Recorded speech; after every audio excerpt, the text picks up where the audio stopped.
Жүкті әйел КТГ-ге қалай дайындалып баруы керек? КТГ дегеніміз, қыздар, ол кардиотокография, яғни жүктілік кезінде баланың жағдайын анықтайтын зерттеулердің бірі болып табылады.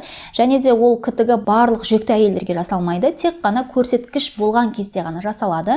Және де КТГ жүктіліктің 34 аптасынан бастап жасауға болады. Енді мысалға сізді поликлиникаға КТГ жасауға шақырды. Бұл КТГ-ге қалай сіз дайындалып бару керексіз? Ең бірінші, сіз ыңғайлы киім киіп бару керексіз.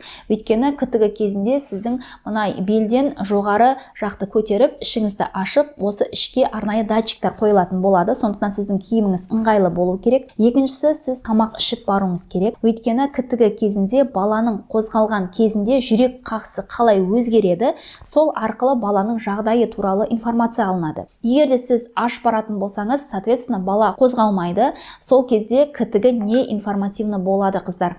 Сондықтан КТГ-ге барған кезде тоқ болып барыңыз, және өзіңізбен бірге міндетті түрде бір перекус алып барыңыз. Және де КТГ басталып жатқан кезде ең бірінші өзіңізге ыңғайлы позаны таңдап, сол позада жатқаныңыз дұрыс. Өйткені КТГ шамамен 20-30 минут жасалады. Және де көптеген қыз-келіншектер шалқасымен жатады, бірақ бір 5-10 минуттан кейін ол позада жату уже ыңғайсыз болып кетеді. Сондықтан КТГ басталар алдында өзіңізге ыңғайлы позаны таңдап алыңыз. Мысалы, КТГ кезінде оң немесе сол қапталыңызға да жатуға болады.